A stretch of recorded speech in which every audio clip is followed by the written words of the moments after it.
Souvenirs o giveaways ang isa sa mga pinaka-inaabangan ng mga bisita sa bawat event.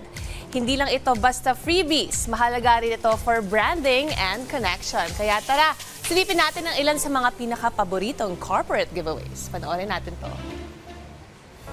Hindi natatapos sa pagbebenta ang tagumpay ng isang negosyo.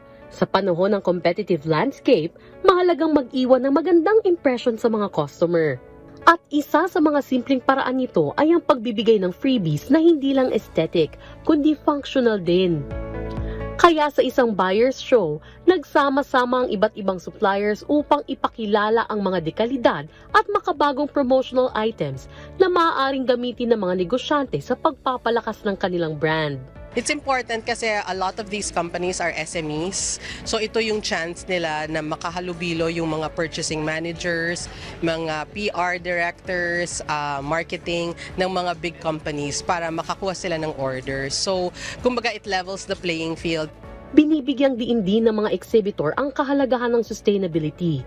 Marami sa kanila ay gumagamit ng recycled at eco-friendly materials bilang alternatibo sa disposable giveaways. Ang sustainability, it could have so many meanings eh.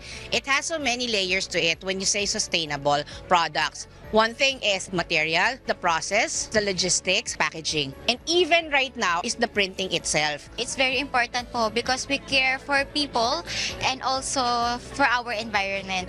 Ang mga ganitong hakbang ay malaking tulong sa pagprotekta sa ating kalikasan.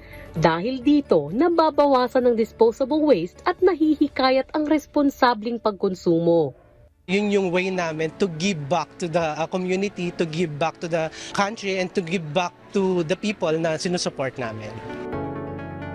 Sa huli, pinapatunayan ng mga ganitong pagtitipon na higit pa rin sa benta ang pagbuo ng koneksyon sa customers at mas makabuluhan ito kapag sinamahan ng malasakit sa kalikasan. Kaya naman kung ito ay good for the planet, siguradong ito rin ay good for the business.